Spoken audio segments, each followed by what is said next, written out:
indépendance, tcha-tcha, Tozumiye. Oti Kwanza, tcha-tcha, Tubakidi. Au table ronde, tcha-tcha, va gagner. Oti Kwanza, tcha-tcha, Tozumiye. Mesdames et messieurs, bonjour. Nous sommes très heureux de vous savoir nombreux au rendez-vous des programmes de ETélé. Bienvenue à ce plateau spécial consacré donc à ces émissions concoctées par votre chaîne dans le cadre du 61e anniversaire de notre accession à la souveraineté nationale et internationale. Et justement, dans ce cadre, nous voudrions nous intéresser à la faveur de ce plateau spécial à la période 2016-2021 avec nos invités en plateau. Je voudrais bien vous les présenter. Le premier est à ma gauche. Il a nom Gildas Aizanon, coordonnateur des Forces Nouvelles. Bonjour à vous. Bonjour, cher ami. Merci pour la disponibilité. C'est moi qui suis très heureux de retrouver une nouvelle fois votre plateau. Très bien. À ma droite, Maître Jacques Migan, membre du bureau politique du parti Bloc Républicain. Il est avocat au barreau du Bénin également. Maître Jacques Migan, bonjour. Bonjour, Monsieur Romuald, et puis en même temps, bonjour à Monsieur Gildas, et bonjour à vous aussi. Et Très puis bien, en même bonjour, temps, maître. joyeux anniversaire, puisque nous sommes en train de fêter notre 61e anniversaire. Tout à fait. Et pour être plus complet, donc, je vous présente Marino de Souza. Il est acteur de la société civile. Bonjour à vous. Bonjour, monsieur Omoui. Voilà. Avons-nous le mérite de célébrer notre indépendance, même 61 ans après, Marino de Souza? C'est forcément un mérite, parce que nous sommes là, nous avons la grâce de célébrer cet anniversaire en tant qu'État. C'est donc un mérite, et je crois que c'est l'occasion pour nous de voir un peu le parcours que nous avons eu en 61 ans. Quand on fait le point, il y a eu des hauts et des bas, mais globalement, je crois qu'au jour d'aujourd'hui, on peut être satisfait du chemin que nous avons fait, et du chemin surtout que nous avons fait ces dernières années. Très bien. Vous trouvez également l'opportunité, Gilles Saïzano, l'opportunité d'une telle célébration? Déjà, je découvre Monsieur de Souza Mariano, qui représente Marino, voilà, qui représente ici la société civile. C'est un réel plaisir pour moi. C'est vrai que le doyen Jacques Migan, c'est plutôt avec beaucoup de satisfaction chaque fois que l'occasion m'est donnée de pouvoir échanger un peu avec lui. On en prend toujours des graines parce que devant, il constitue quand même un modèle pour nous autres de la nouvelle génération. Et justement, qu'est-ce que la nouvelle génération pense de la célébration, pour revenir à ma question? Oui, je serai un peu plus nuancé. De plus en plus, j'ai du mal à parler de fête de l'indépendance. La connotation même du mot indépendance commence par sonner de plus en plus. C'est dérangeant pour moi dans ma tête parce que je me demande si nous ne sommes pas dans une forme d'utopie chaque fois que nous parlons de la fête de notre indépendance. Sommes nous-mêmes obligés de continuer par parler de célébration de notre indépendance? Est-ce qu'il n'y a pas une forme d'insulte à parler ainsi chaque fois? Accession peut-être à la souveraineté. Bon, à la limite, je pourrais accepter cette formule parce que pour moi, je suis sûr que beaucoup seront d'accord avec moi que nous célébrons peut-être autre chose. C'est un souvenir, mais tout sauf l'indépendance réelle de nos pays. Et donc, l'opportunité de continuer par célébrer cela, du point de vue historique, si c'est pour faire le bilan, pour savoir là où nous en sommes véritablement, si c'est pour apprécier de manière objective les réformes qui sont en cours et voir l'impact de ces réformes sur notre pays, sur le Bénin, ok, c'est intéressant d'aller, n'est-ce pas, à la célébration de cette occasion. Mais si c'est bon, juste, de toute façon, c'est ça qui nous rassemble. si c'est juste pour autre chose, le mot indépendance, pour moi, je suis de plus en plus prudent. Très bien. Maître Jacques Migan, Non. votre avis sur la question? Non, vous savez, c'est un rappel. Et quand vous observez les autres pays, vous constaterez que ils fêtent, ça peut être un événement, la France le 14 juillet, les États-Unis le 4 juillet, donc on se raccroche à quelque chose. Et en ce qui nous concerne, le 1er août, ou chaque 1er août, constitue notre sortie du monde colonial. Nous avions repris le chemin de nos mânes, de nos ancêtres, parce que nous étions indépendants. Lorsque quelqu'un est venu nous dire désormais, vous serez dépendant de moi, j'entends par là la France. Et je le comprends. Gildas, lorsqu'il est gêné par le mot indépendance, mais ce qu'il faut aussi à travers cela, c'est qu'est-ce que ça nous a apporté? Qu'est-ce que ça nous a apporté depuis 1960 à 2021? Or, notre période, aujourd'hui, c'est 2016 à 2021. Tout à fait. Et je crois que quand on prend cette époque de 2016 à 2021, je suis tenté de dire que nous sommes en train de vivre une révolution qui ne dit pas son nom. Parce que quand vous prenez le thème de révolution, on peut dire que c'est un changement profond des structures politiques d'un État. On peut expliquer, définir la révolution comme telle. Comme on peut dire également que, vu ce qui se passe de 2016 à 2021, que le thème révolution que nous sommes en train de vivre aujourd'hui est utilisé pour marquer symboliquement, je dirais, et politiquement, une rupture ou un virage. Donc c'est une rupture. Rupture au niveau des hommes, de notre mentalité, de notre esprit, de notre comportement. Nous les hommes d'abord. Rupture dans tous les domaines, dans tous les secteurs de la vie. De 2016 à 2021, où nous sommes aujourd'hui, quand nous allons prendre pan par pan, vous constaterez que nous sommes en train de rompre avec ce qui était. Et ce qui m'amène à dire que lorsque j'utilisais le thème de révolution, on en parlera souvent, on dit, les révolutions, ils sont dictateurs. Non. C'est le peuple demain qui sera dictateur. Je dis bien, écoutez bien ce que je dis. Le peuple, à travers ce qui se passe, les réalisations qui se font, ce n'est pas celui qui est là. C'est le peuple qui va dire ce qui se passera demain. Très bien. Avant qu'on aille plus amplement sur cette thématique, Marino de Souza, justement, je voudrais vous poser la question. Depuis 2016, qu'observez-vous? Depuis 2016, j'observe qu'il y a une nouvelle façon de gouverner. C'est une nouvelle gouvernance. J'observe que dans la gouvernance qui est en cours depuis 2016, il y a plus de rigueur. J'observe que cette gouvernance est conduite, est l'œuvre de gens qui sont, contrairement à ce qu'on a pu voir jusque-là, qui ne sont pas obnubilés par le gain qu'ils pourraient en tirer eux-mêmes personnellement. Quand je parle de gain, pas en termes de matériel.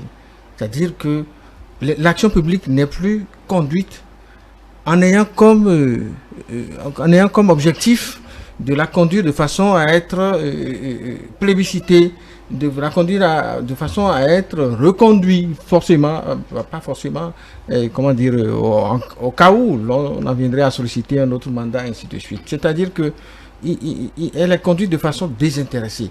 Et le seul but étant le développement, le bien-être des populations, c'est-à-dire la réponse aux préoccupations légitimes des citoyens. Pourtant j'observe ça. Pourtant, les dirigeants précédents pourraient vous dire que c'était le même objectif auparavant.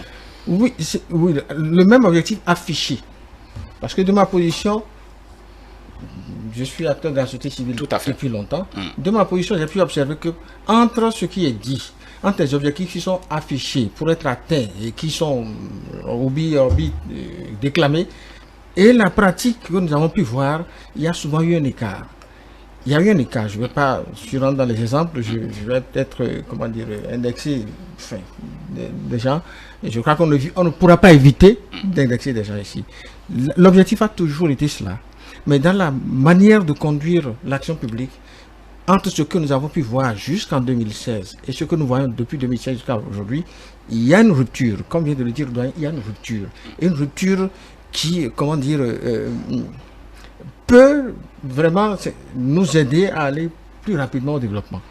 C'est ce que je note. Voilà. Gilda Saïzanon, est-ce que vous faites les mêmes observations? On voudrait quand même rester au niveau de la conduite de l'action publique, d'abord. Oui, j'ai envie de dire que de 2016 à maintenant, c'est clair que nous sommes entrés dans une autre dimension quant à la pratique de la gouvernance. Les objectifs sont les mêmes. Tous ceux qui ont eu la chance de présider à la destinée de notre pays ont certainement eu envie de faire de grandes choses, d'apporter plus de bien-être aux populations, les secteurs de l'eau, de la santé, de l'éducation. Les objectifs sont pratiquement les mêmes et le diagnostic au fond de ce qui fait que jusque-là, ils n'arrivaient peut-être pas aussi à aller plus vite est connu. Mais dans la méthode pour atteindre les objectifs, je crois que tout a totalement changé. C'est une autre approche de la gouvernance de la chose publique. C'est une gouvernance qui est basée sur davantage de méthodologie, sur davantage de rigueur, sur davantage de planification. On sait exactement là où on va. Il y a plus de boussole. C'est une gouvernance qui tranche, n'est-ce pas, avec une certaine autre gouvernance que nous avons connue, pas si loin que ça, même si le diagnostic était le même. Vous savez, un de nos présidents, que je salue au passage, pour ce qu'il a pu faire pour le pays, il y a eu des hauts, il y a eu également des bas sous sa gouvernance. Le président Boni Yayi disait à juste titre qu'il faut restaurer l'autorité de l'État. Et dans sa volonté de restaurer l'autorité de l'État, il est allé jusqu'à vouloir d'un Bénin comparable aux dragons de l'Asie. Vous savez, les dragons asiatiques, on sait ce qui a fait, n'est-ce pas, leur force pour qu'ils puissent aligner la croissance à 2 chiffres. Mais est-ce que, à l'épreuve de l'exercice du pouvoir, on a pu appliquer les recettes qui ont fait que ces pays-là ont pu aboutir, n'est-ce pas, à davantage de développement? Je me suis rendu compte, à mon niveau, que on n'a pas eu le courage nécessaire pour aller jusqu'au bout. On a tremblé à l'épreuve de nos tares politiques, à l'épreuve de nos tares sociologiques, on a tremblé. À l'épreuve des ambitions personnelles, parfois égoïstes, on a fait pif. Et l'ambition de porter le Bénin à un autre niveau de développement a très tôt fondu pour faire place aux ambitions personnelles de s'accrocher au pouvoir. Et donc, pour résumer, j'ai l'impression que la gouvernance actuelle, portée par le président Patrice Talon, j'aime à dire que Patrice Talon est le rêve inachevé de Boni Yayi de nous hisser vers un autre niveau de développement. Il lui a manqué du courage à Boni Yayi. Celui qui est là actuellement, Patrice Talon, a fort heureusement ce courage qui fait qu'il ne tremble devant aucune situation difficile, tant il est convaincu que c'est cela qu'il faut appliquer comme remède. C'est dur, c'est une pilule amère, mais il y va. L'essentiel, c'est qu'il soit porté en triomphe et qu'il finisse par faire l'unanimité avec les résultats probants, n'est-ce pas, qu'il aura réussi à engranger. Est-ce que ce n'est pas une analyse, ce ne serait pas une analyse biaisée si on compare par exemple Boni Yayi et Patrice Talon, quand on sait que pour certains observateurs, voilà, Maître Jacques Mégan, Patrice Talon a bénéficié justement c'est-à-dire il a appris des erreurs des autres gouvernements, des autres dirigeants. Vous savez, on apprend toujours de quelqu'un. Mais ce qu'il faudrait remarquer ici, c'est que rien ne s'improvise. Tout s'organise. Et nous avions depuis longtemps improvisé. Vous aviez évoqué le nom de l'ancien président. En fait, on ne fait pas une On va pas. Non, non, stigmatisation. c'est pour vous dire que il était tout le temps dans l'improvisation. Alors que celui qui est là aujourd'hui, c'est, comme j'aime souvent le dire, un homme qui a mis son génie de chef d'entreprise au service de la politique de l'État. Tout s'organise. Et si vous observez jusqu'à ce jour, c'est parce que nous avons à la tête de ce pays un homme que nous appelons affectueusement intrépide, c'est-à-dire à bon nom, comme le dit Judas, qui ne recule devant rien. Non, il recule. Lorsqu'il sait que ce n'est pas bon et qu'il en a la certitude, oui, il recule. Mais ce que je voudrais dire, c'est un homme qui a une organisation telle que ce qu'il entreprend va toujours vers le succès. Ce qu'il entreprend va toujours vers le succès. Et quand il veut entreprendre, on ne fait pas sans les hommes. Il choisit les hommes qu'il faut pour être aux places qu'il faut. Regardez déjà dans son gouvernement. Ce n'est pas par la politique qu'on a recruté, je dirais, ces ministres qui sont là. C'est parce qu'à un moment donné, ils ont apporté, ou du moins, ils ont... Il y a une compétence qui est déjà là. Très bien, il y a une compétence. Quand vous prenez, je prends un exemple, ou deux, ou trois. Vous voyez, je dis un, je vais deux, je dis trois. Vous prenez le ministre d'État, Wadaï. Mais Wadaï, il était quelque part où il avait un emploi correct, où il gagnait convenablement sa vie. Mais le président Patrice Talon est parti le chercher dans l'intérêt du développement de notre pays. Parce qu'il sait très bien. Oui, je voudrais Oui.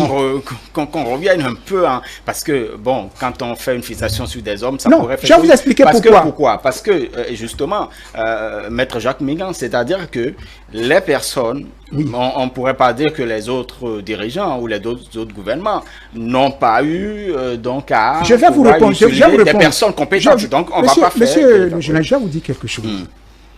Nous avions vécu de 1960 à 2016 dans ce qu'on appelle le regard politique et uniquement politique. C'est dommage. J'ai suivi tout à l'heure, avant qu'on ne monte sur ce plateau, nous aider s'exprimer sur les raisons qui ont contribué à l'échec de 60 à la période 90, si mes souvenirs sont bons. Mais c'est une question d'homme, c'est une question de compétence, c'est une question de choix. Vous ne pouvez pas, lorsque vous êtes choisi et que vous avez une mission de réussir, mais c'est normal d'aller chercher les hommes qu'il faut. Quand vous n'allez pas chercher les hommes qu'il faut, mais vous allez échouer. Je vais vous donner un exemple très simple. Quand vous prenez le port de Cotonou, de 1960 à 2016, le port a toujours été déficitaire. Pourquoi? Tout simplement parce qu'on a toujours mis à la tête de ce port des hommes politiques qui connaissent, qui ne connaissent pas. Ce n'est pas le problème. Ce n'est pas la préoccupation. Ils n'ont pas de cahier de charge. C'est parce qu'il y a une satisfaction. On a satisfait un politique ou un parti politique. C'est là où je vous parle de rupture. Aujourd'hui, nous avions fini avec cela. Ce qui fait que lorsqu'il se trouve aujourd'hui, vous allez, quel que soit le secteur, je dis bien quel que soit le secteur, s'il se confirme que le rendement n'est pas, comme on le dit, on vous permet de partir. On vous permet de partir. Ça, c'est le président Patrice Talon. Et quand vous observez, je vous donne un exemple très simple. Prenez l'exemple de l'agriculture. Lorsqu'il est arrivé, nous étions à 250 000 tonnes. C'est important ce que je vous dis. Vous allez constater pourquoi. Non seulement nous sommes allés à 715 000 tonnes, mais nous sommes devenus le premier producteur de coton de l'Afrique. Mais écoutez, comment est-on arrivé là? Par quelle alchimie? Il faudrait que nous cherchions à comprendre comment ils procèdent. Je peux donner un autre exemple. Le Bénin fait partie des 10 meilleures économies les plus dynamiques au monde. Pourquoi? Et aujourd'hui, quand vous prenez sur ce même plan économique, mais nous demeurons toujours parmi les meilleurs. Mais c'est pour vous dire quoi? Si nous continuons avec cet homme, parce que le problème ne se situe pas seulement au niveau des hommes qui l'entourent, mais c'est le chef. Quand la tête est bien, tout est bien. Très bien. On va revenir sur cet aspect, Marino de Souza. Les hommes. A-t-on manqué d'hommes les années antérieures à notre période, à la période sur laquelle nous pensons aujourd'hui, 2016 à 2021, a-t-on manqué d'avoir des compétences? Pourtant, on en a eu. Pourtant, on était le quartier latin de l'Afrique. On n'a pas manqué d'hommes. Aujourd'hui, depuis 2016, le président Patrice Talon ne dirige pas avec les Chinois. Il ne fait pas avec les Colombiens.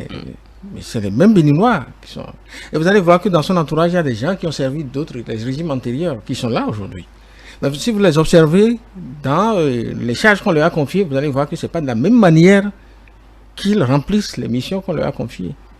Donc, comme vient de le dire le doyen, quand à la tête, tout dépend de la tête. Tout dépend de celui qui... C'est la tête qui imprime la marque. Ok?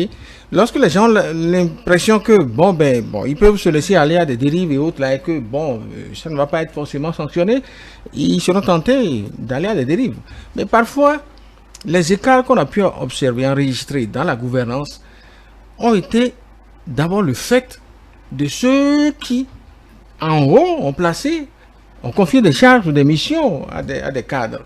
Le doyen, quand il parlait du port, il a évoqué, je l'ai entendu dire que c'est la politique qui a orienté le choix des responsables et autres. C'est pour ça que le port a été toujours déficitaire. Non. Moi, j'ai observé que parfois, il est arrivé qu'on ait placé à la tête du port des cadres compétents qui sont bien dans leur domaine, qui ont le métier, qui connaissent le métier. Mais simplement, on ne leur a pas laissé les coups de franche pour faire les choses comme il faut.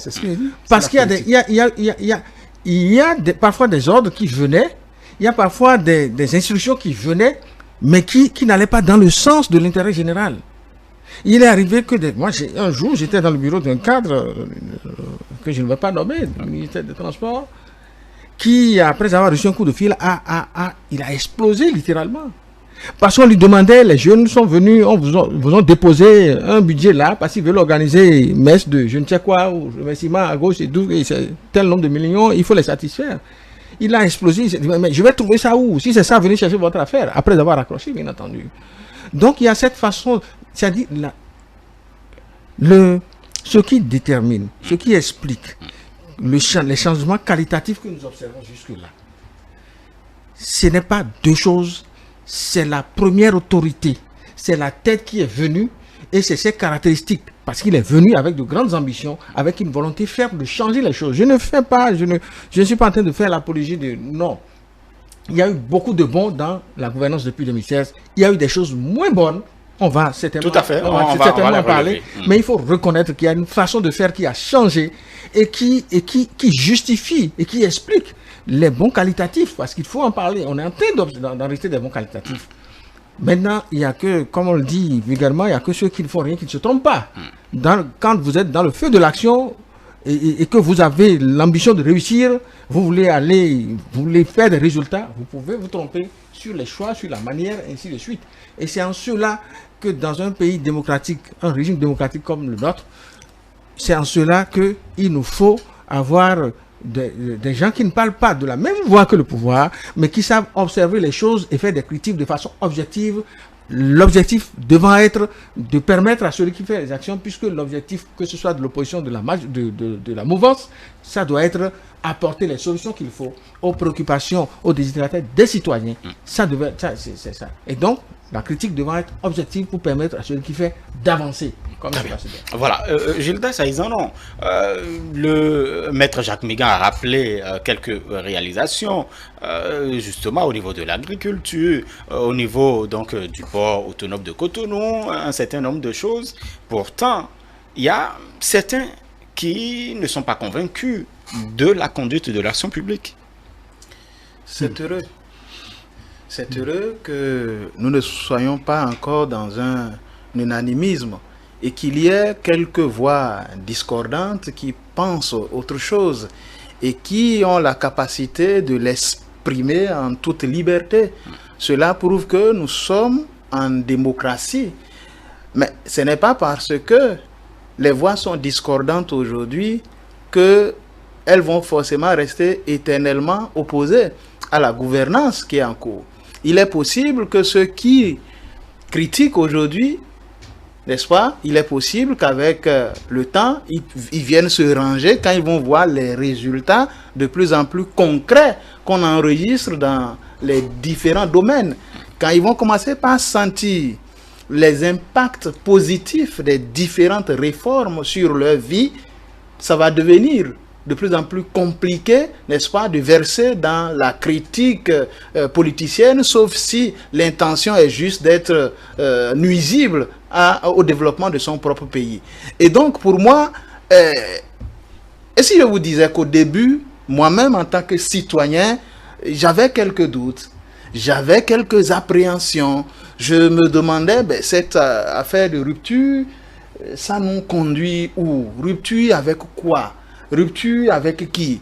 Mais quand des actions fortes ont commencé, telles que, par exemple, l'expérimentation de la criette, par exemple, je prends ce domaine-là, quoi qu'on dise aujourd'hui. Mais vous savez qu'au début, justement, au début, je fais aussi partie de ceux-là qui se sont demandé si ce n'était pas juste un instrument pour discipliner ceux qui ne seraient pas d'accord avec la vision de l'homme qui était là.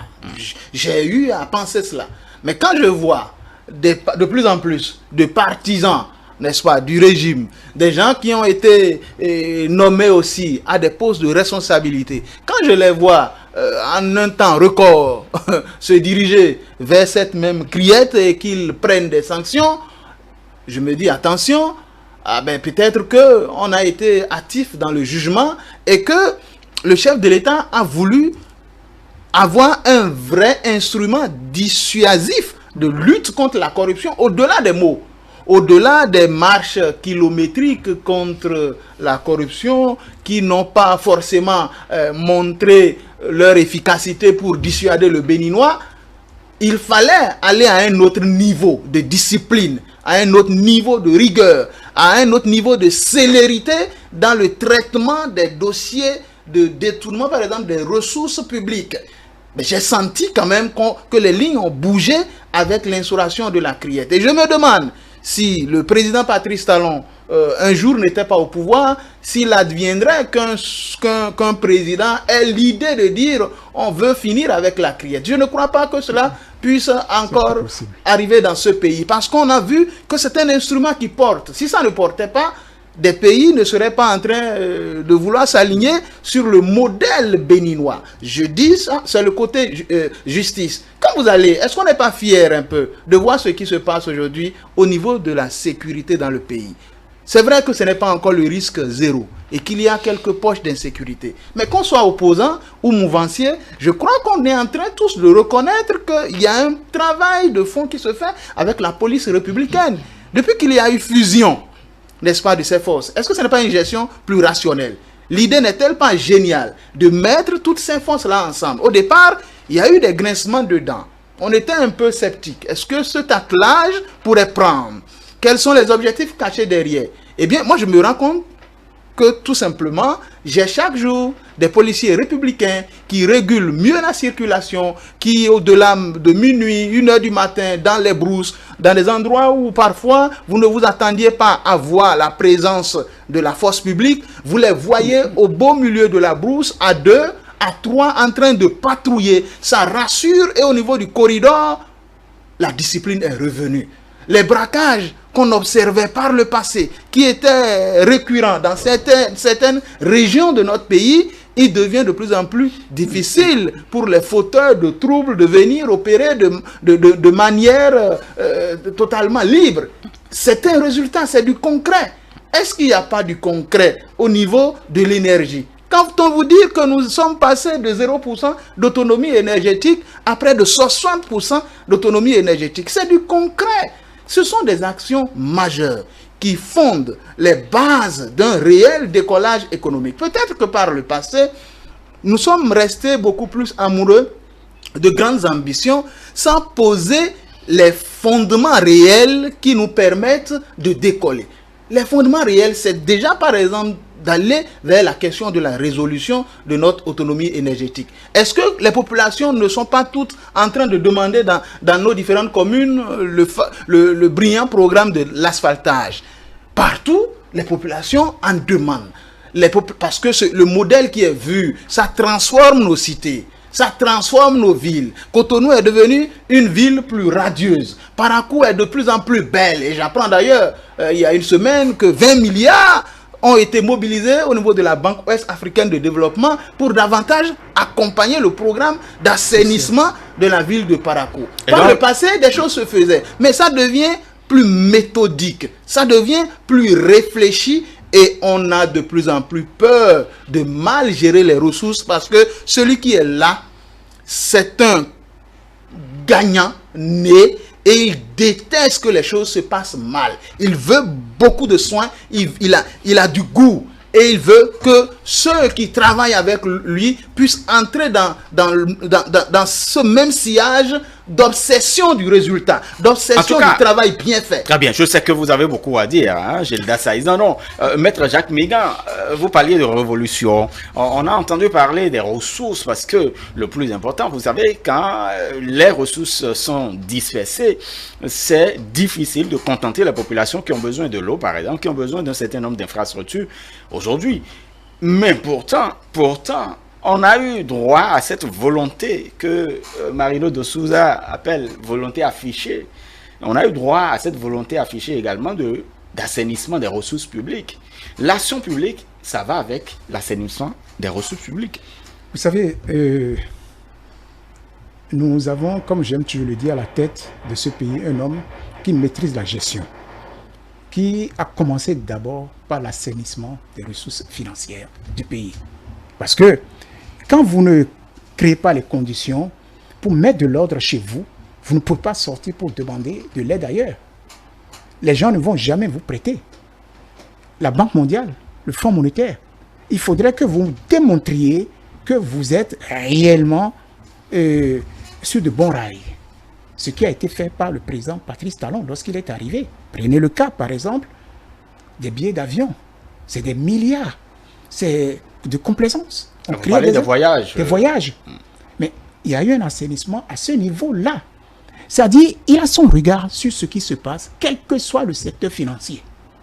C'est-à-dire, vous ne pouvez plus faire sans, comme cela se faisait, où la décision est prise par les parents, par les amis, par les copains, ainsi de suite. Non. Quand vous devez accomplir une mission, il faudrait que ce soit déterminé et que ça contribue au développement et non à votre développement à vous. Je prends un exemple. Et ça m'a amusé pendant les élections et législatives et communales et présidentielles. Hier, quand on voulait prendre de l'argent pour aller en campagne, où est-ce qu'on allait les chercher? Mais on allait les chercher chez les responsables douaniers, je dis bien les responsables fiscaux, les responsables qui sont à la tête des institutions de l'État. Les régies. Les régies. C'est là où on allait chercher. Mais aujourd'hui, vous ne pouvez pas le faire. C'est comme si vous leur demandez d'aller détourner de l'argent. Puisque eux-mêmes ont reçu des consignes bien précises pour ne plus aller vers ce que nous appelons le détournement. Alors pourquoi voudriez-vous qu'ils puissent servir c'est-à-dire satisfaire vos besoins électoraux? Bref, c'est pour vous dire quoi? Depuis que ce régime est là, il y a un autre fonctionnement, un autre modèle, un autre comportement dans les finances de l'État. C'est-à-dire, vous ne pouvez plus. Vous ne pouvez même plus. Prenez le dernier cas que nous sommes en train de vivre. Et pourtant, on a connu des scandales financiers. Attendez, j'en viens. Dans cette période. Quel que soit le pays, vous en connaîtrez toujours. Toujours. Quel que soit le pays. Je vais vous donner un exemple avant de rebondir sur quelque chose. Hollande, lorsqu'il était aux responsabilités, qui était Cahuzac, qui était son ministre. Et pourtant, il était ministre. Il a eu à commettre des infractions qu'un ministre ne doit pas faire. Il y en est de même de l'ancien ministre de Chirac, qui était maire de Grenoble. Son nom m'échappe. Vous savez que c'est pareil aussi en ce qui concerne Chirac lui-même. En ce qui concerne Juppé, d'autres. Donc c'est pour vous dire que quel que soit, vous aurez toujours des bébés galeuses. Mais là où je voudrais en venir, c'est que il est difficile aujourd'hui de s'abuser avec 1 franc de l'État. Je ne dis pas 2 francs, je dis 1 franc de l'État. Parce que le président Patrice Talon, 1 franc de l'État lui permet de construire quelque chose. Ce qui veut dire développer le Bénin. Tout à l'heure, il parlait de l'eau. Ça ne vous surprend pas que de 1960 à 2016, Bonoto, je crois, c'est un village des collines, de Dassassi pour être beaucoup plus précis. L'eau, c'était la boue. Qui aurait jamais pensé qu'on pourrait amener de l'eau à Dassa? Qui aurait jamais pensé de l'eau potable, j'entends dire, dans les différentes régions où tout le monde fuyait. Quand je me rappelle ce que disait cette dame que nous avions rencontrée à Dassa, elle disait ceci, mais allez dire à ce chef d'État-là que nous voulons faire le déplacement de Dassa pour aller lui dire merci.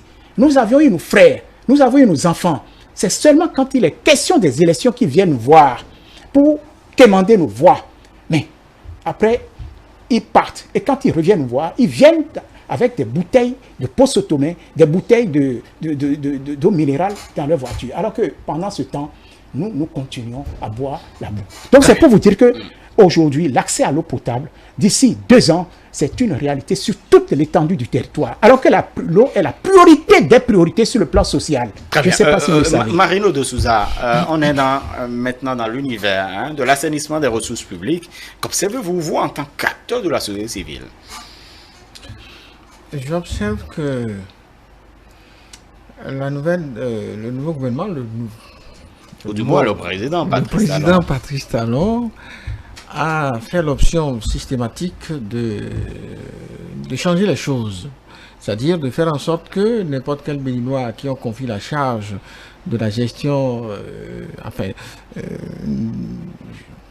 d'une entreprise ou d'une institution publique ou de toutes les façons, n'importe quel cadre qui a reçu la charge donc de l'action publique puisse le faire en observant les règles prescrites en la matière. J'observe que le président a voulu que l'impunité soit reléguée complètement au passé. J'observe que pour le président, désormais, si vous vous rendez coupable, vous enfreignez les règles de gestion, que vous puissiez répondre de cela. Et c'est heureux. C'est heureux parce que vous avez parlé, nous n'avons pas d'or, nous n'avons pas de pétrole, nous n'avons pas de... C'est essentiellement les ressources fiscales. Le gros lot de ce que nous mobilisons pour faire face aux objectifs, aux exigences de développement que nous avons, c'est à partir des ressources fiscales. Et donc, il faut forcément, c'est un critère, c'est primordial que la gestion des ressources publiques soit caractérisée par, une certaine orthodoxie, ça soit fait comme il faut, et que nous n'observons plus ce que nous avons enregistré pendant très longtemps, par le passé. Et donc, mais il y a une chose qui me dérange, je l'avais déjà dit. Allez-y. J'ai eu déjà l'occasion de le dire. Je ne sais pas s'il y a beaucoup de Béninois qui pourront dire aujourd'hui non, le chef de l'État, Patrice Talon, non, il n'en vaut pas la peine et tout. Non, je ne crois pas. Quand vous faites un petit sondage, j'ai l'habitude d'objecter à ceux qui disent non, le peuple va ceci, le peuple va faire ça, le peuple va se dire, mais le peuple n'est pas dupe. Et si le peuple va se soulever et dire, bon, ce que fait le chef de l'État n'est pas bien, il n'a pas besoin qu'on lui donne, il n'a pas besoin d'avoir de l'ordre avant de se lever. Il y a eu plusieurs occasions où le peuple aurait pu massivement se soulever et dire non, on n'en veut pas. Si le peuple est resté là à observer et parfois même à ne pas répondre aux injonctions ou aux exhortations des politiques, aux incitations des politiques, c'est parce que le peuple est en train de comprendre. Mais de ma position d'acteur de la société civile, je me dis, j'ai eu l'occasion de le dire et les amis que j'ai me l'ont reproché. C'est dire au chef que telle chose, et c'est en cela que je parle de critique constructive, telle chose c'est bien, et telle autre chose que vous faites, ça, on pourrait encore faire mieux. Si vous y allez de telle manière, ce serait encore bien. En fait, c'est l'aider. Et moi, comme d'autres au niveau de la société, on est plutôt dans cette logique-là. Okay? Parfois, on a l'impression que dans l'envie de punir, de sévir quand il y a des actes de prévarication et autres là, qu'il y a une sorte de justice à 2 vitesses. Parfois, on a cette impression-là. Parce que moi, de ma position, pour avoir vu beaucoup de choses, je sais qu'aujourd'hui, il y a des gens qui sont proches comment dire, du pouvoir, vous voulez dire? Du pouvoir, je veux dire. Qui ne sont pas exempts de reproches, mais qui sont là. J'ai vécu assez longtemps déjà, j'ai vu la gouvernance de Boignaï jusqu'à la fin, j'ai vu la gouvernance de... Est-ce que vous pouvez donner des exemples précis? Est-ce que vous permettez? Vous voulez que je dise qu'un tel... Non, pas des noms, mais des exemples. Maître Jacques Mégan, est-ce que vous permettez? Oui, je crois que jusque-là, il a la parole. Voilà. Et donc, j'ai pu voir ça.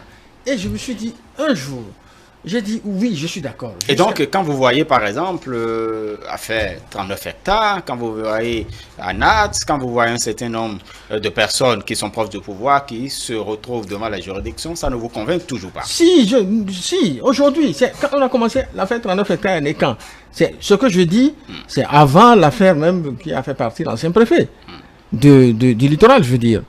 Et donc, mais c'est resté, je le comprends. Parce que, comme on dit, on ne scie pas une branche sur laquelle on est assis. Ok? Je comprends, c'est politique. Et si je crois que si j'étais à la place du chef de l'État, je ferais ça. Mais ce n'est pas pour ça qu'aujourd'hui, dans ma position, je ne dirais pas, ah, mais il y a quand même ça.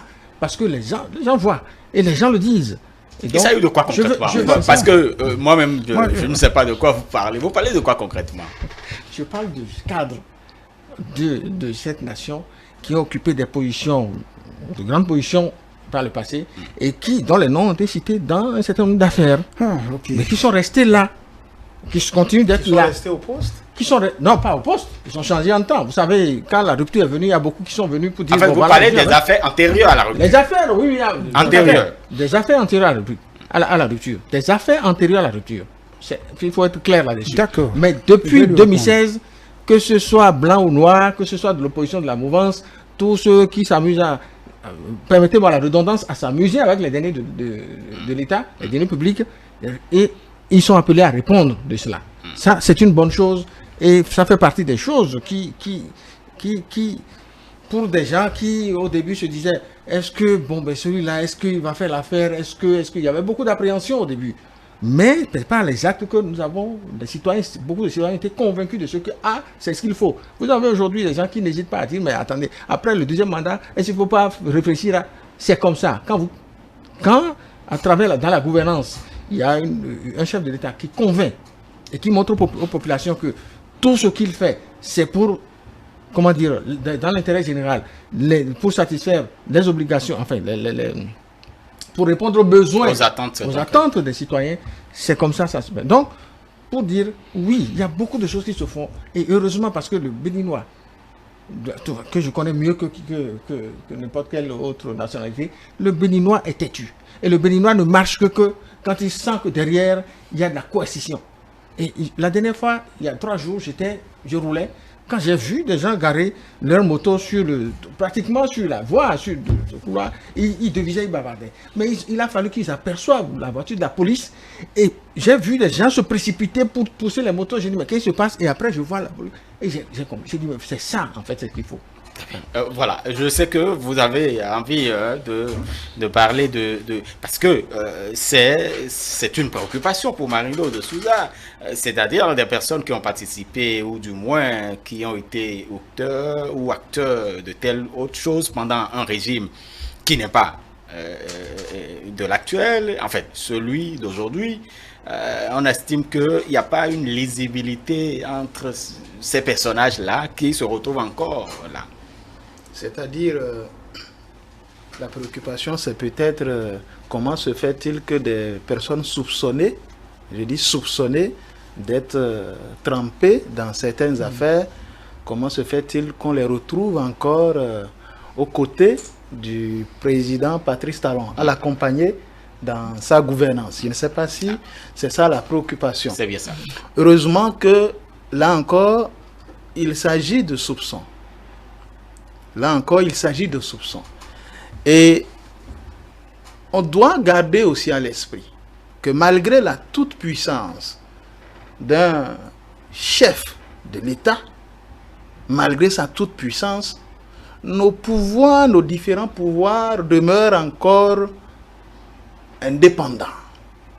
La justice saisit à son calendrier pour opérer. Est-ce que pour les cas incriminés ou les soupçons dont vous parlez, est-ce que ce sont des cas qui ont fait l'objet de plaintes déposées au niveau de la justice? Moi, je ne sais pas de façon très précise de quel cas il s'agit. Si ce sont des cas que la justice de notre pays connaît déjà, ben, il revient à la justice de s'organiser, de faire preuve de célérité pour que ces personnes soupçonnées puissent être poursuivis conformément aux tests de la République. Qu'elle soit aujourd'hui avec le président Patrice Talon ou pas, je ne suis pas sûr que si la justice décide de réveiller un dossier contre un responsable qui serait proche du président Patrice Talon et que les faits, on a besoin de l'écouter, je ne pense pas que le président Patrice Talon va dire, écoutez, justice, vous n'avez pas le droit d'aller de ce côté-là. Moi, je ne suis pas sûr que ça puisse se passer de cette façon-là.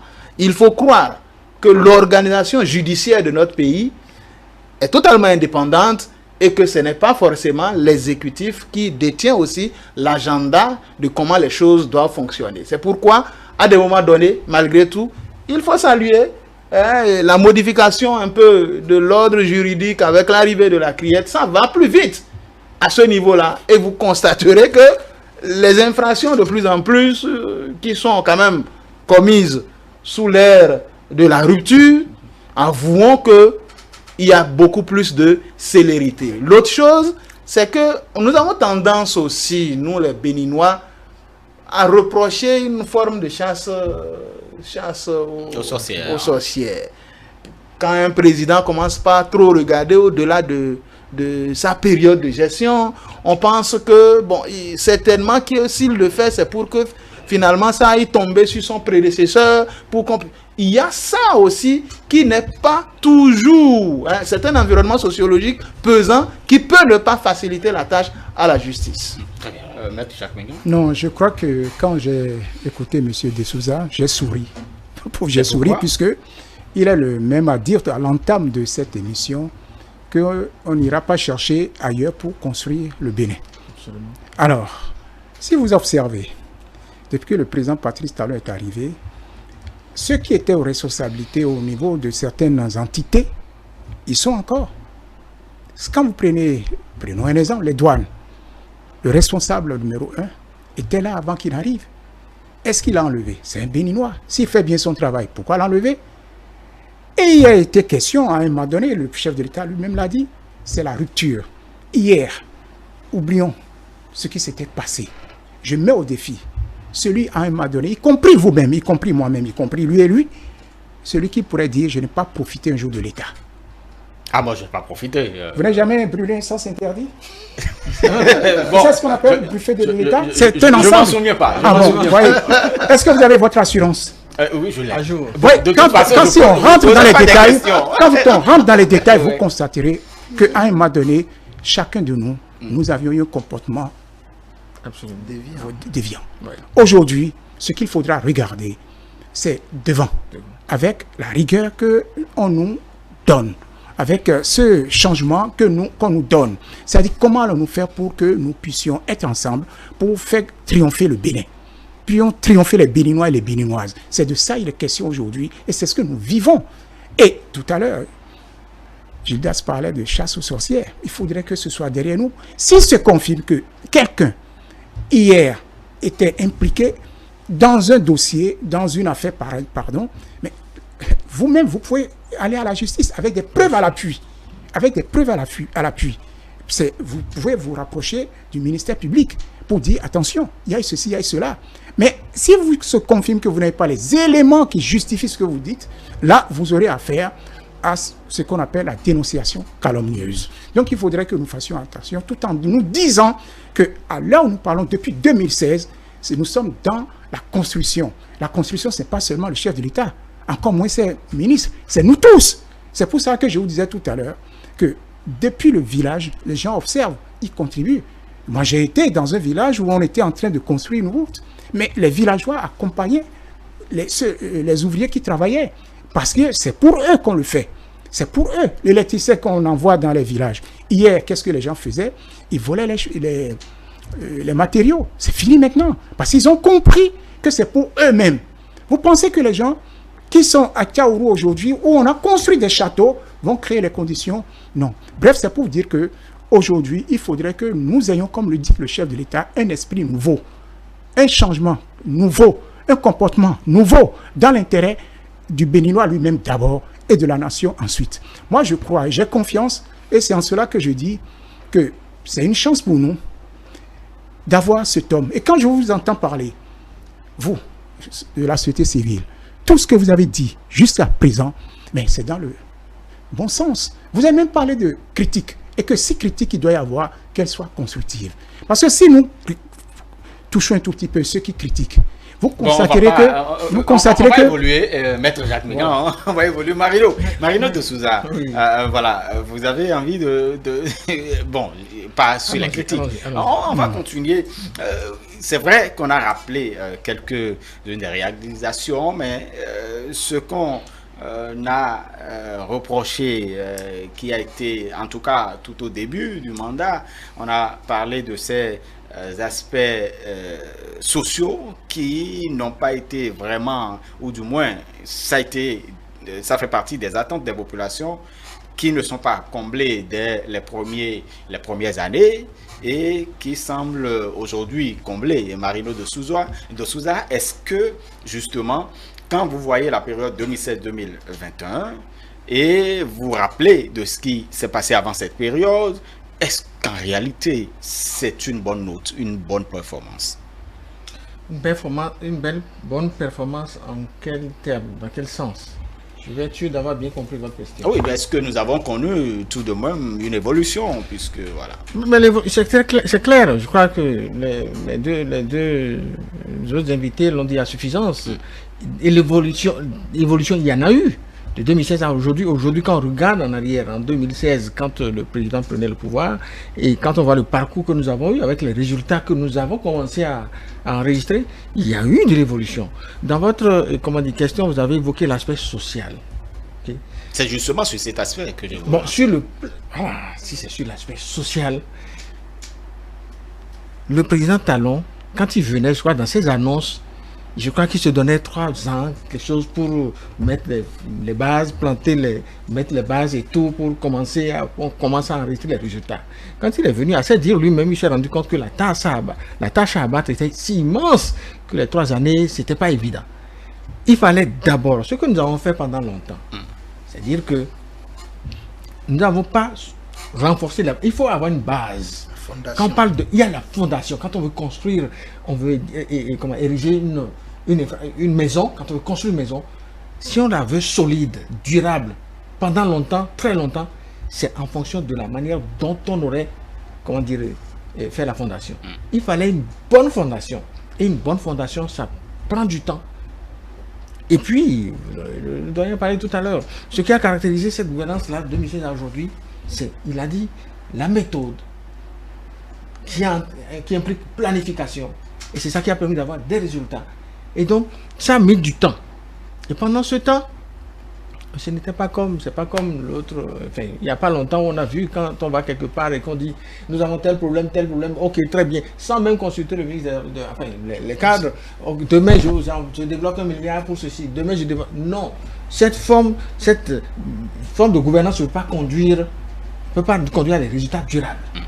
Et donc, il a fallu mettre du temps pour réfléchir à ce qu'on veut faire les études qu'il faut, planifier, ainsi de suite, mettre en place les bases solides pour que demain, si on commence, si on dit que le traitement du paludisme dans tous nos centres de santé doit être gratuit, si on le déclare demain, que ce soit pendant longtemps, qu'on n'arrête plus brutalement pour dire c'est parce qu'il n'y a pas de ressources. Donc, on a observé ça.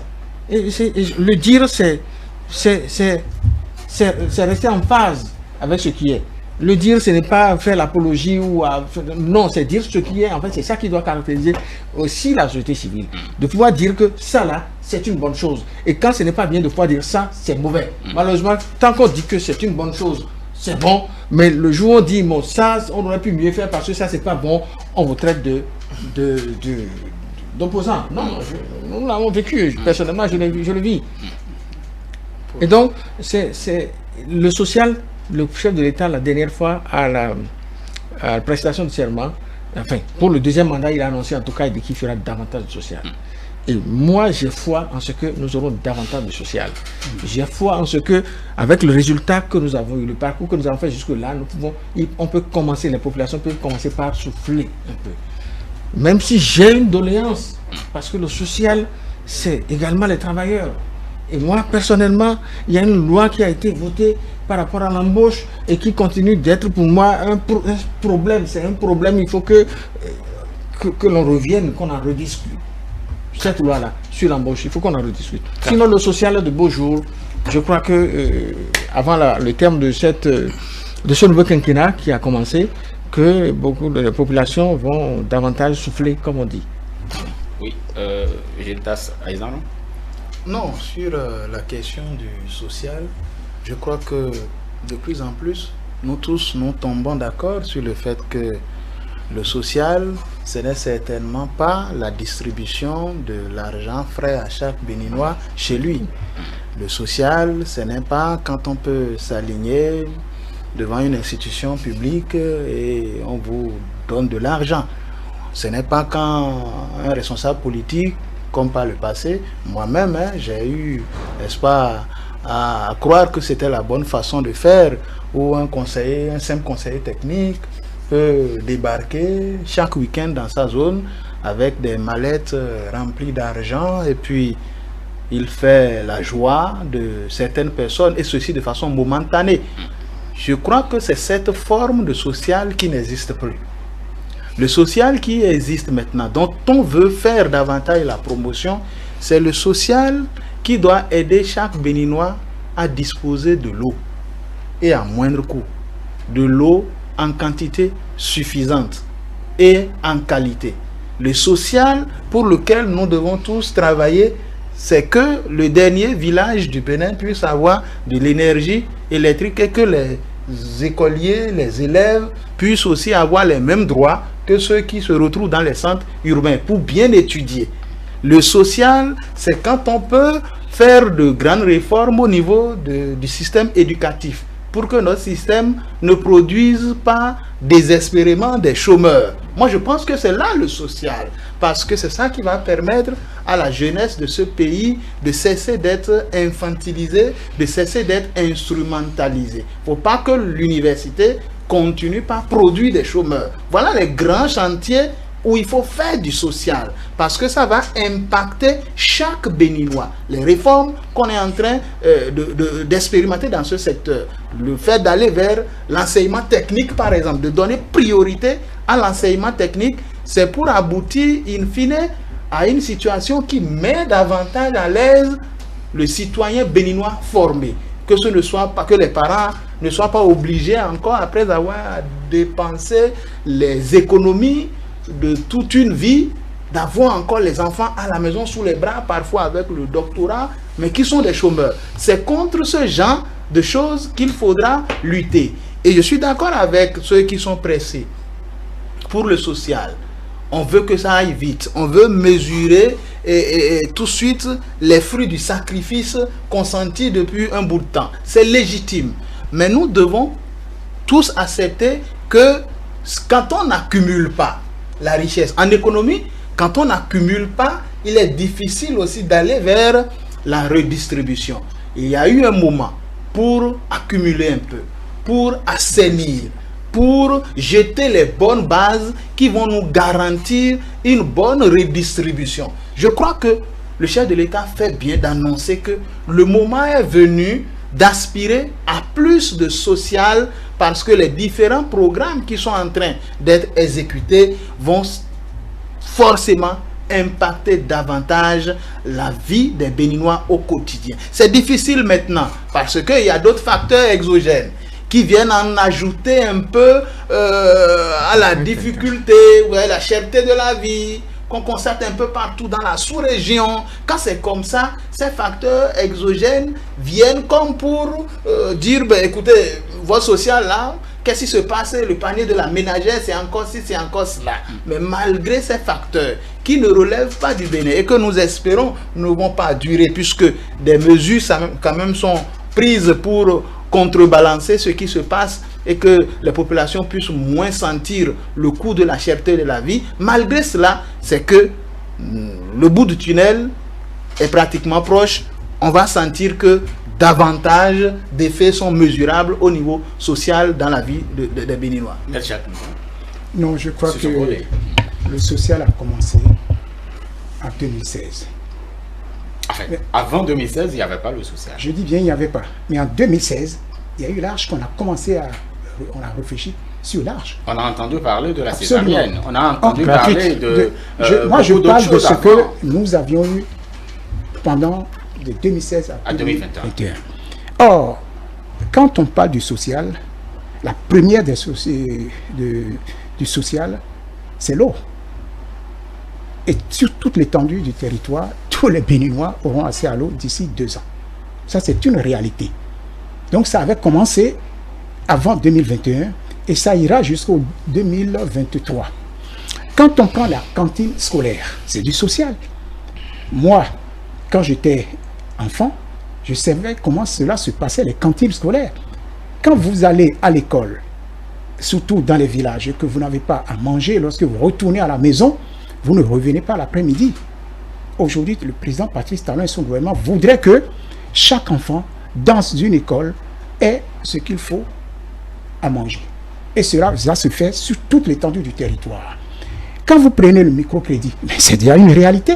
Ça va être renforcé maintenant. Ça fait partie de l'arche. Le microcrédit. Quand vous prenez l'assurance maladie, ça a déjà commencé. Et ça va être renforcé en ce qui concerne les pauvres et les pauvres extrêmes, qui vont bénéficier non seulement de soins gratuits, mais de médicaments gratuits. C'est nouveau. Quand vous prenez, pour réaliser tout cela, il faut un montant. Ça a été dit. Et quand le chef de l'État le dit, ça passe en conseil des ministres, ça devient une réalité. C'est 328 milliards de francs CFA qui, pour le rôle social, c'est-à-dire le renforcement de ce qu'on a commencé. C'est pour la première fois dans l'histoire du Bénin qu'on a conçu, pensé et commencé par réaliser le social. Avant, ce n'était pas le social. Prenons l'électricité, c'est réel aussi. Ça fait partie du social. Quand vous prenez le paiement, c'est à partir de là qu'on arrive à savoir est-ce que le gouvernement fait le job. Vous ne verrez pas, depuis 2016, un fonctionnaire dire « je n'ai pas eu mon salaire à partir du 20 ». C'est nouveau. Tout à l'heure, on parlait de la loi sur l'embauche. Mais chaque pays détermine les conditions pour la création d'emplois. Aujourd'hui, on trouve qu'on renforce les pouvoirs de l'employeur. Au lieu, ça dit ce qu'il faudrait faire. Oui. C'est ce que je dis toujours. Lorsque des réformes ont été réalisées, il faut maintenant faire le point, l'audit, le bilan de ces réformes pour voir qu'est-ce que ça a donné. Est-ce qu'il y a eu plus d'embauches dans les emplois réellement conçus pour ceux qui ont le niveau? Puisque avant, qu'est-ce qu'on avait? On avait des gens qui n'avaient pas le niveau et qui, vous êtes journaliste et vous allez enseigner. Vous êtes journaliste et vous allez conduire le ZEM. Vous êtes ceci? Non. Aujourd'hui, nous avons les entreprises qui embauchent. Or, la différence entre hier et aujourd'hui, c'est que le contrat qui doit être à durée indéterminée est un contrat, si vous préférez, à durée déterminée. Mais si vous êtes là, vous faites et que l'employeur a besoin de vous pour les besoins de l'entreprise, mais on vous gardera. Parce que ce qui se faisait avant, et que les gens oublient de dire souvent, c'est que quand vous êtes licencié pour des raisons professionnelles ou pour une faute, je n'en sais rien, vous imaginez ce que les employés gagnent en termes de sous, ce qui entraînait la mort de l'entreprise, la faillite de l'entreprise, le redressement de l'entreprise. Aujourd'hui, faites le bilan, faisons le bilan ensemble. Ça a été fait pour voir est-ce qu'il y a eu plus d'embauches à des postes conçus pour celui qui l'occupe, qui correspond à son niveau. La réponse est oui. Et c'est ce que cela amène également les investisseurs ou ceux qui veulent créer des entreprises chez nous à comprendre l'enjeu, l'intérêt à le faire. Alors qu'avant, ils ne voulaient pas. Pourquoi? Parce qu'on estime que lorsque vous devez licencier quelqu'un qui est au SMIC, par exemple, et qui demande 800 millions, 300 millions, vous imaginez ce que ça constitue chez l'entreprise. Très bien. Merci beaucoup à vous, Maître Jacques Migan. Merci, chers amis invités. Je voudrais vous inviter à suivre cet élément et puis après, on revient. Indépendance, cha-cha, tozumiye. Oti kwanza, cha-cha, tubakidi. Otabero, cha-cha, baganyeo. Oti kwanza, cha-cha, tozumiye. De nouveau président, on sait que c'est un homme qui a de bonnes qualités. C'est un homme de développement. On sait qu'il va développer. La raison de cet engouement est l'élection de Patrice Talon en 2016. Après 2 mandats, Boni Yayi a passé le témoin à l'homme d'affaires Patrice Talon le 6 avril 2016. Élu pour le 20 mars 2016 avec plus de 65% des voix, Patrice Talon construit déjà les projets pour le Bénin, où il s'est engagé lors de sa prestation de serment à garantir un nouveau débat politique, économique et social pour l'intérêt de la nation. Au plan économique et social, ainsi que de la jouissance des libertés individuelles, l'état des lieux n'est guère reluisant. L'urgence est donc aux réformes politiques, à la restructuration de l'économie nationale, à la reconstitution du tissu social, en redonnant confiance à nos concitoyens et à la restauration de la crédibilité de notre pays. Certes, la tâche paraît immense, mais ce n'est pas œuvre impossible si les actions à entreprendre s'appuient sur une vision claire ainsi que sur les compétences et les atouts dont nous disposons. Je m'acquitterai de mes devoirs de président de la République avec humilité, abnégation et sacrifice pour le bien-être de tous. Je travaillerai à réduire puis à éradiquer la précarité en assurant dès à présent la protection des plus démunis ainsi que l'accès pour tous à l'eau et à l'énergie en tant que droit inaliénable et facteur de développement. Deux autres défis majeurs de notre temps sont constitués par le terrorisme et la criminalité transfrontalière. J'y ferai face avec courage et détermination en comptant sur la coopération sous-régionale et le soutien de la communauté internationale. Je ferai de la lutte contre la corruption un combat de tous les instants et de tous les jours. À cet égard, et pour en donner le gage nécessaire, je déclare du haut de cette tribune que non seulement je m'y suis préparé, mais j'affirme que je suis déjà prêt, maintenant et tout de suite. C'est par là que tout a commencé. Une vision ambitieuse et pragmatique. Ambitieuse parce que Patrice Talon veut augmenter le niveau de vie des Béninois, améliorer la justice sociale, offrir un cadre plus propice à l'activité économique, à l'investissement pragmatique, car le chef de l'État souhaite instaurer une nouvelle gouvernance. C'est pourquoi, dès le début de son mandat en avril 2016, le président de la République a entrepris bien de réformes à travers 45 projets phares étalés sur le quinquennat.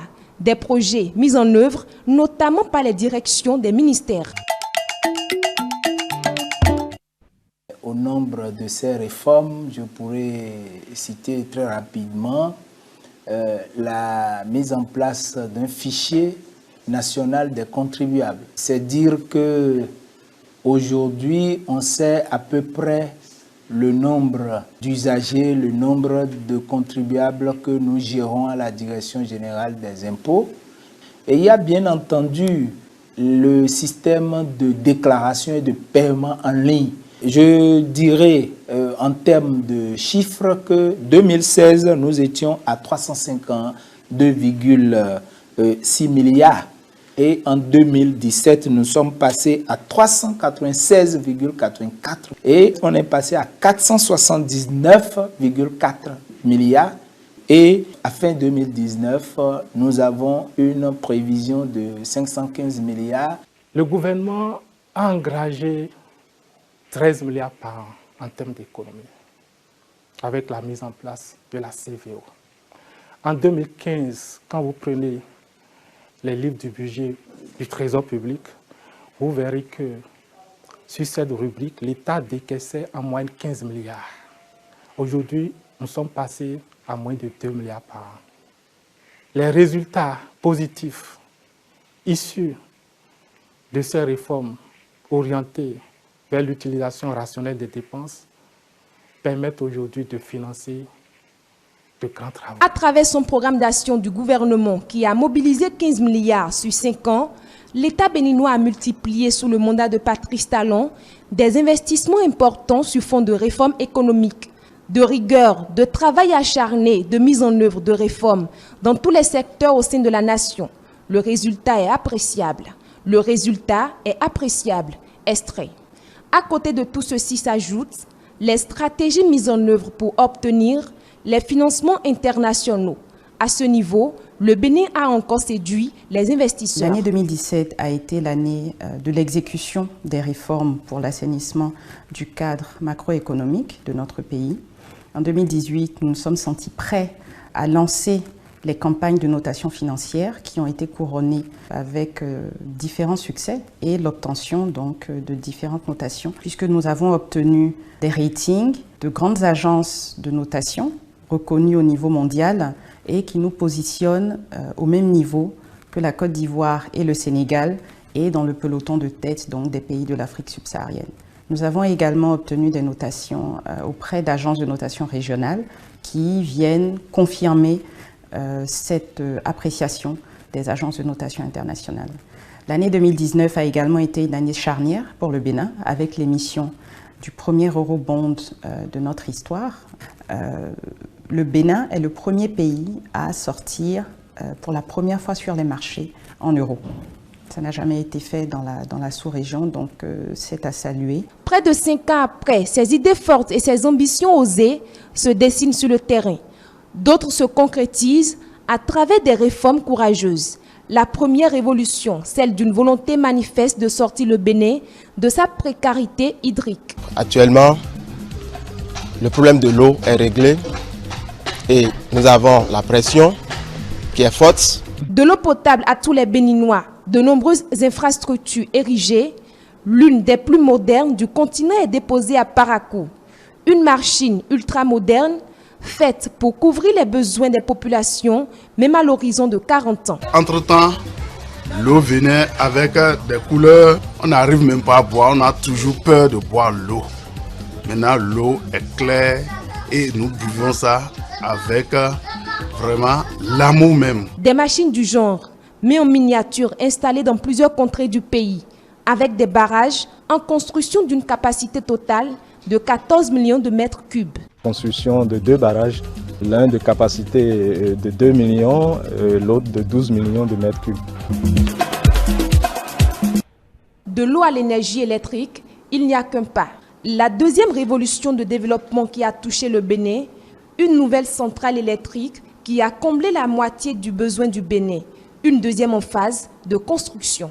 Nous allons chasser complètement l'obscurité du Bénin. De l'énergie électrique pour les industries, les petites unités de production, même celles en devenir, de la route pour écouler les produits transformés, assurer une fluide et paisible circulation des biens et des personnes.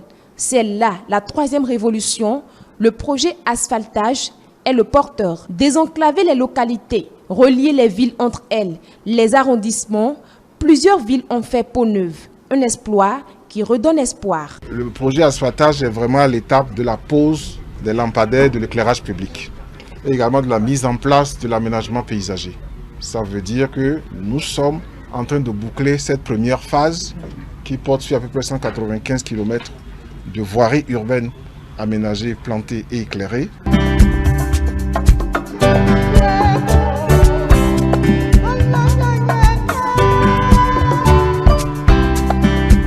À ces réalisations se sont ajoutées des réformes qui ont touché les secteurs clés de développement économique, l'agriculture béninoise et autres. Aucun secteur n'est occulté dans ce vaste chantier de développement dicté par le PAG, le programme d'action du gouvernement, un ensemble d'actions et de réalisations à l'actif des populations béninoises. Après toutes ces réalisations, le président Talon a décidé d'aller rendre compte de ces actions menées au cours de sa mandature de 2016 à 2021. Tournée de reddition de comptes qu'il a entamée le 12 novembre 2020. Ce n'est qu'à Djong, le vendredi 15 janvier 2021, que le chef de l'État a annoncé sa candidature pour l'élection présidentielle d'avril 2021. Une initiative qui vise à poursuivre la dynamique de la bonne gouvernance instaurée à la tête du pays. Je cite, « Je serai candidat au nom de la bonne gouvernance », fin de citation, a-t-il déclaré. Une déclaration qui a suscité joie et émerveillement au sein des populations.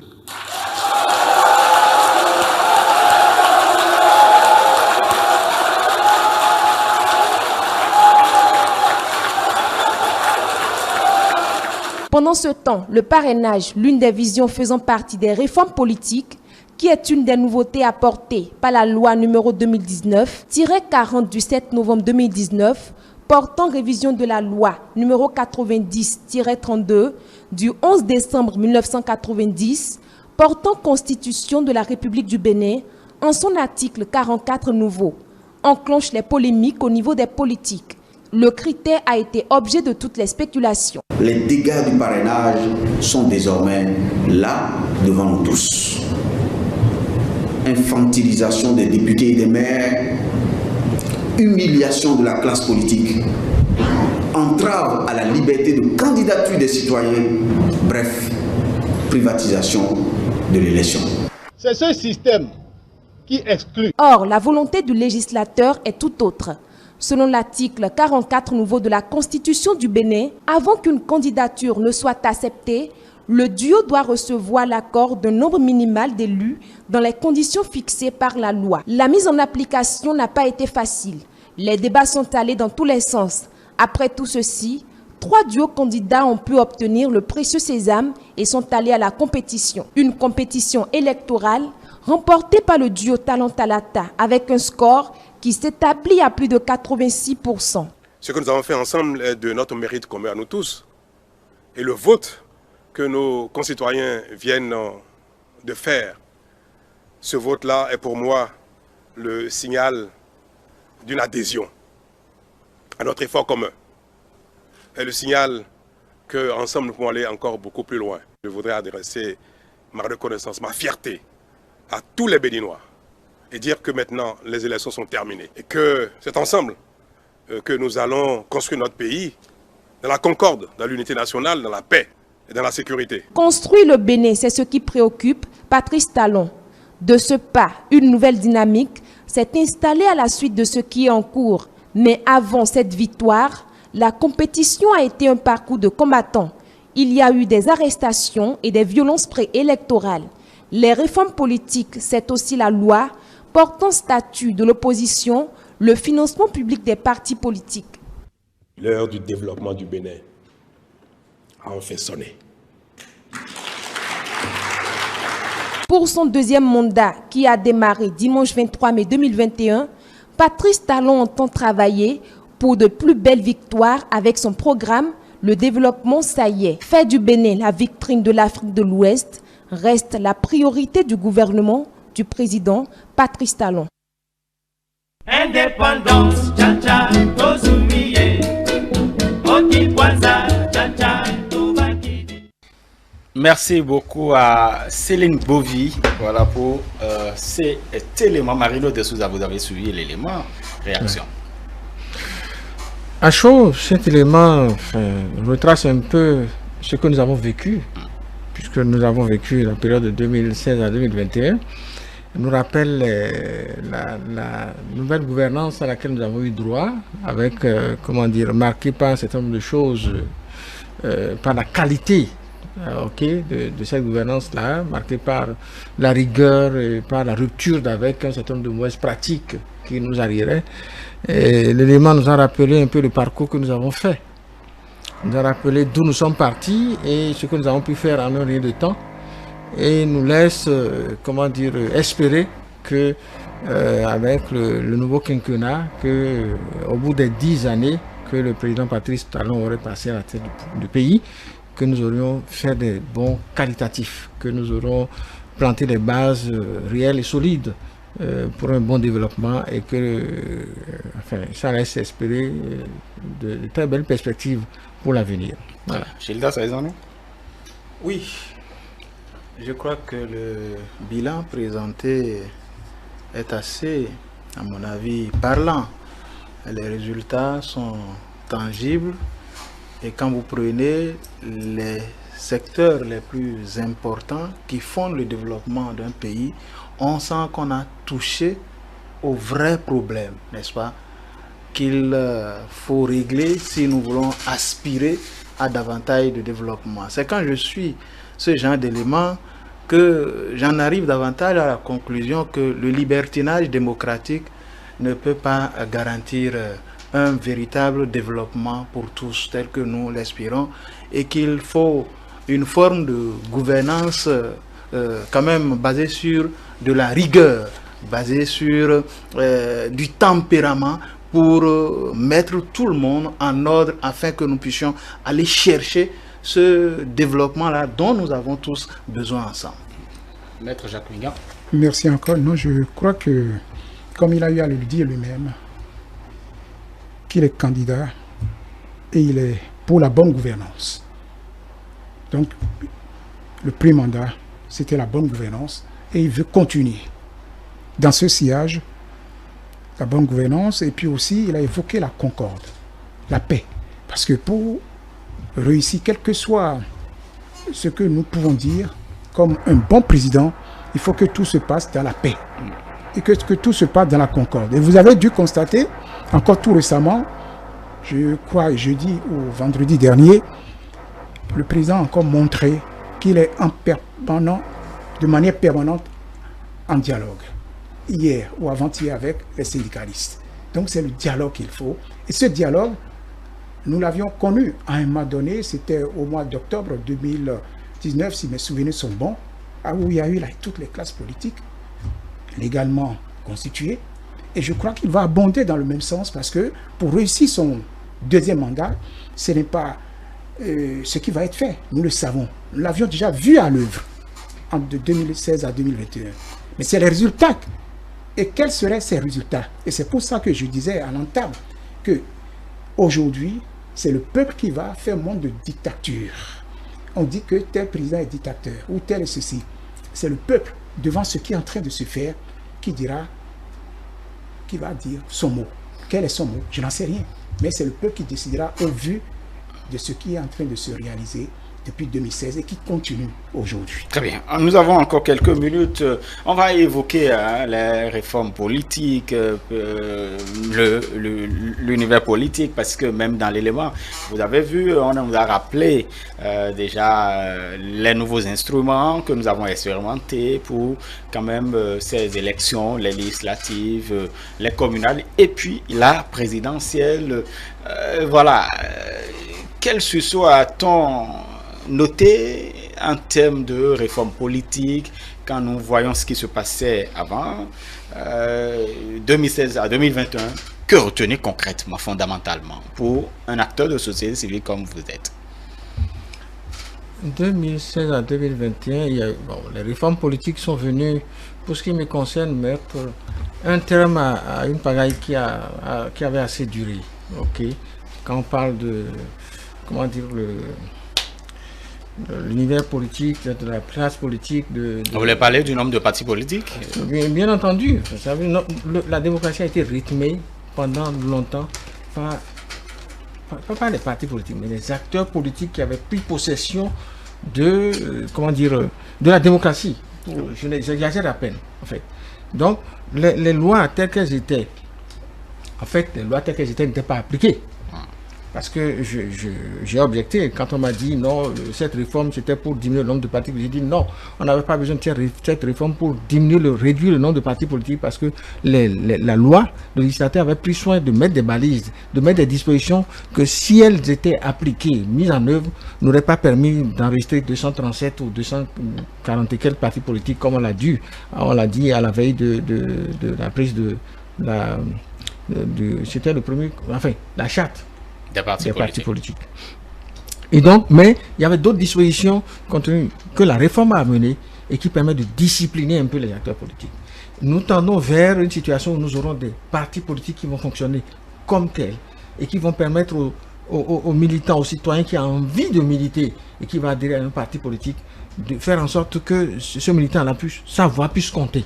Ce n'est pas encore ça, hein.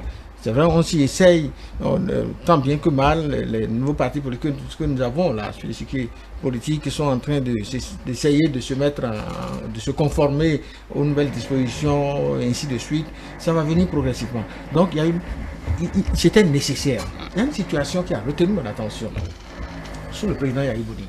C'est parce qu'il est exaspéré un jour, il a dit. Et les enquêtes que nous avons menées ont montré que c'était effectif. Le président Talon, à sa sortie de mai 2019, je ne sais plus, il a dit. C'est-à-dire que nous avons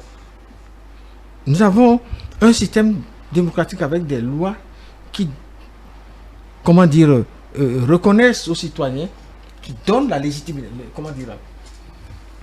le pouvoir aux citoyens. Donc, qui choisit lui-même ceux qui vont le représenter, agir, penser et prendre des lois en son nom. Mais le système était tel que on envoie des gens qui allaient là-bas, qui faisaient tout sauf défendre les intérêts des citoyens à la base. Il y avait une sorte de marchandage qui avait cours. Il s'est avéré que sous le président Bouniaï, il y avait des députés qui étaient constitués. Et quand on envoie la moindre loi au Parlement pour être votée, ça faisait l'objet de marchandage. Si les valises, si les mallettes ne viennent pas, on ne vote pas.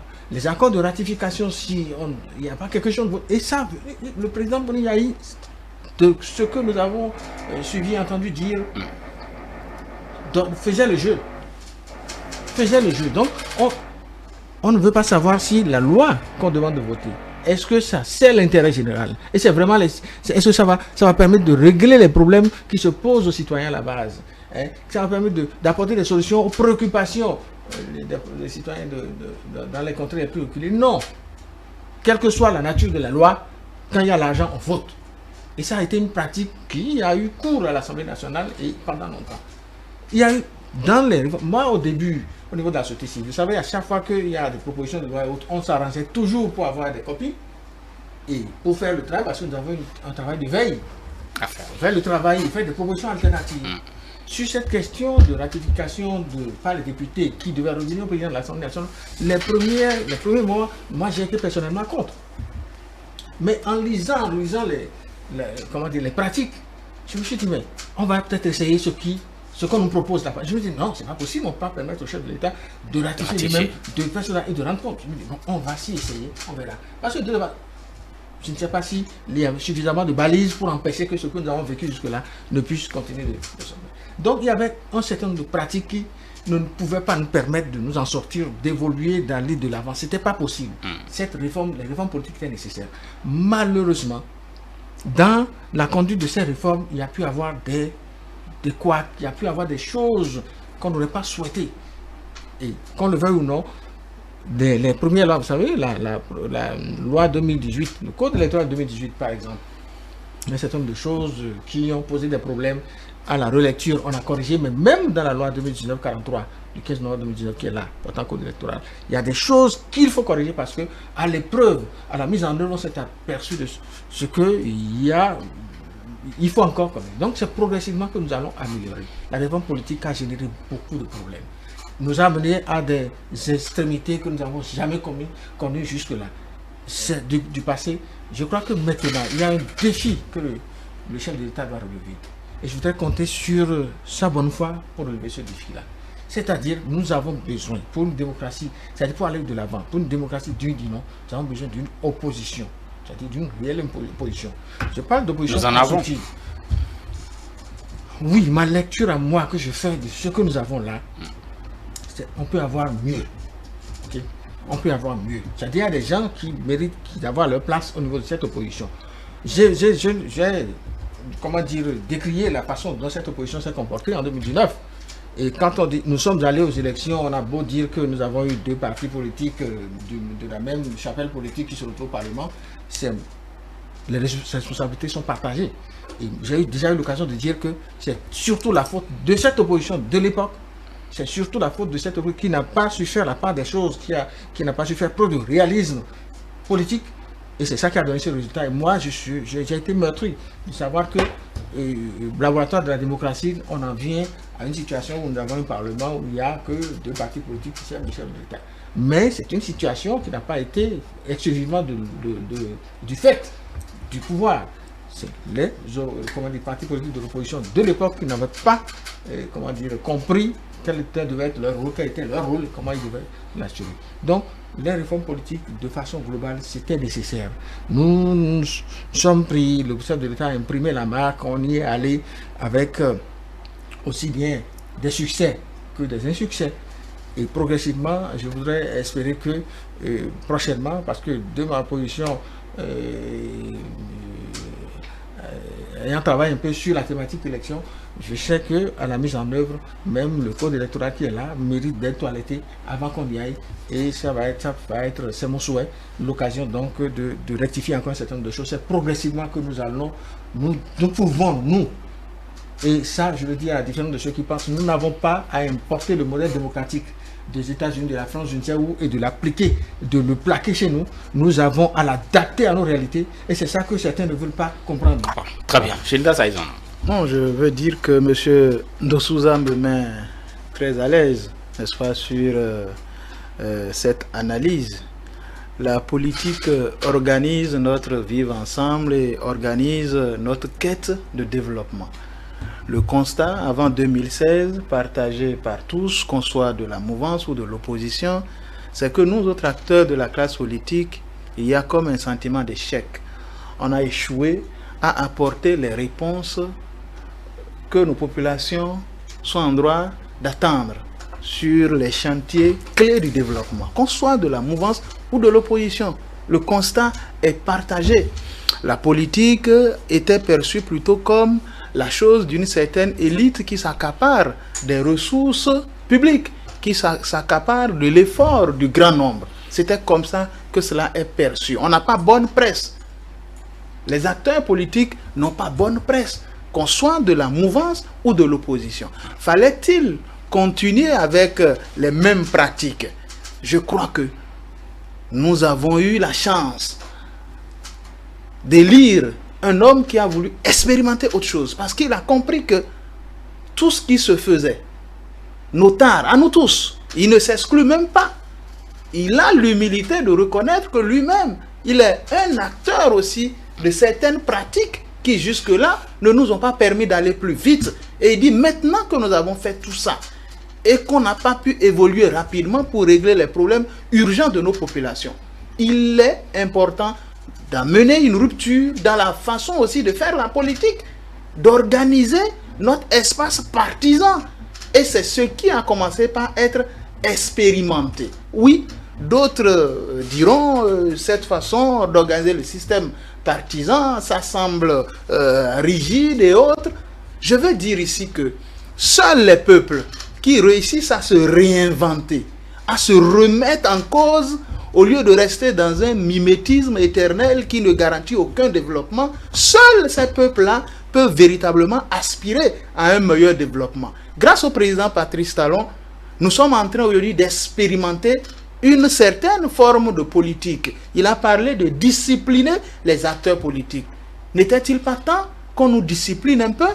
Pourquoi les politiciens devaient être les privilégiés de la République? Est-ce que parce que nous autres politiciens, nous travaillons plus que les honnêtes citoyens qui ne s'intéressent pas à la chose politique, mais qui suent chaque jour pour joindre les deux bouts? Est-ce que les ressources doivent être gérées impunément et il suffit de s'aligner derrière une certaine chapelle politique au pouvoir pour être disculpé? Je crois que le président Patrice Talon, grâce à l'organisation qui se met en place, c'est vrai, il y a des balbutiements. Quand vous voyez les réformes au niveau politique, il y a encore des balbutiements parce qu'il s'agit ici d'hommes. On veut agir sur notre façon de faire. Et par principe, les changements au niveau de l'homme sont difficiles parce qu'on est accroché à une certaine façon de faire. Qui n'est pas content d'aller chaque week-end en mission avec une mallette d'argent comme cela se passait par le passé? J'ai eu à dire, moi-même, en tant qu'acteur politique, que c'était plus aisé pour un politicien de travailler avec les régimes précédents. C'était plus motivant de travailler avec les régimes précédents parce que les libéralités, ça circulait plus facilement. Aujourd'hui, on nous demande plus d'exigences. On nous demande une certaine moralisation de la vie politique. Je ne veux pas parler d'abord de la vie publique en général, mais de la vie politique. Je crois que c'est à cela que les réformes, n'est-ce pas, qu'on est en train d'expérimenter appellent. Mais il y a des difficultés, comme il a dit. Il y a des choses à voir encore. Il y a des choses à discipliner à l'intérieur. Mais je suis persuadé qu'il ne faut pas retourner aux anciennes pratiques. Il faut avoir le courage de voir ce qui ne fonctionne pas et qu'on retouche pour améliorer encore, afin que la politique puisse servir les intérêts de la majorité, puisse servir l'intérêt général et non continuer par être prise en otage pour servir des intérêts d'une minorité. Très bien. Maître Jacques Migan. Non, je crois que le chef de l'État, il vous souviendra, avant qu'il ne soit candidat, a posé 3 conditions. Ça sent, enfin, condition, critère premier, lui était personnel, sa santé. Deuxième condition, il a parlé des résultats des réformes entreprises. Réformes au niveau du système partisan, du code électoral, je dirais du système de l'opposition, du financement des partis politiques. Et nous avions expérimenté le système partisan et le code électoral à 3 reprises. Donc, ce qui lui donne une légitimité. La légalité, elle a eu. Mais la légitimité, c'est que ces élections ont effectivement eu lieu, les élections législatives en 2019, les élections communales et municipales en 2020 et les élections présidentielles en 2021. Ce qui justifie que les résultats, ce qu'il avait prévu, sont fondés et ont abouti. Aujourd'hui, nous avons un statut. Nous avons l'opposition, quel que soit ce qu'on peut dire de ce statut de l'opposition, tout est subjectif. Tout est subjectif, les observations qu'on pourrait faire. Maintenant, il a évoqué aussi les actions. C'était le troisième critère, c'est-à-dire les réalisations, les actions qu'il a menées pendant ce quinquennat, puisque nous sommes dans la période de 2016 à 2021. Et quand on prend cette période, oui, il a eu raison, oui, nous avons raison de l'accompagner dans ce qu'il a dit, candidat, je le suis, candidat, il est devenu président de la République aujourd'hui. Alors, ce que je voudrais dire, demain, quand nous reviendrons ici pour fêter 2000, l'anniversaire de les 62 ans et 62e anniversaire de notre République, nous allons commencer déjà par vérifier si ce que le président Patrice Talon est en train de faire est du concret. Mais je vous ai dit tout à l'heure que ce n'est pas à ce niveau qu'il se situe avec Patrice Talon. Puisque Patrice Talon, nous savons que quand l'homme, comme le disent les porte-nouviens, il est Doha. Nous est Do et non Wa. C'est-à-dire quand il dit, il l'accomplit. Maintenant, est-ce que ces résultats-là, c'est ça qu'il faut attendre? Est-ce que ces résultats seront supérieurs à ce qu'il a eu en 2021? C'est ça qui est le plus important. Mais au vu de ce que nous vivons depuis quelque temps, l'homme qui a emprunté une autre voie, parce que quand on parle des réformes, quand on parle des actions, quand on parle des réalisations, c'est un tapis qui est en train de se dérouler. Mais tout se situe maintenant au niveau du dialogue, de la paix. On en a besoin, je l'ai dit tout à l'heure. C'est ça le plus important. Parce que vous ne pouvez pas aller au développement dans la cacophonie. Vous ne pouvez pas aller au développement sans le dialogue. Et ces deux éléments, il est privilégié, aux côtés de ce qu'il avait dit, hautement social. Ça, attendez-vous à voir le président Patrice Talon encore aller au-delà de ce qu'il a rencontré tout récemment, les syndicalistes. Il va rencontrer les hommes de l'opposition bientôt dans le cadre de ce dialogue qu'il a entrepris. Et c'est ça qui fait de lui le chef d'État, l'homme d'État. Très bien. Merci beaucoup à vos chers invités. Est-ce qu'on pourrait dire maintenant qu'enfin, le Susso, Marino de Souza? Oui, enfin le Susso, on peut prendre le risque de le dire.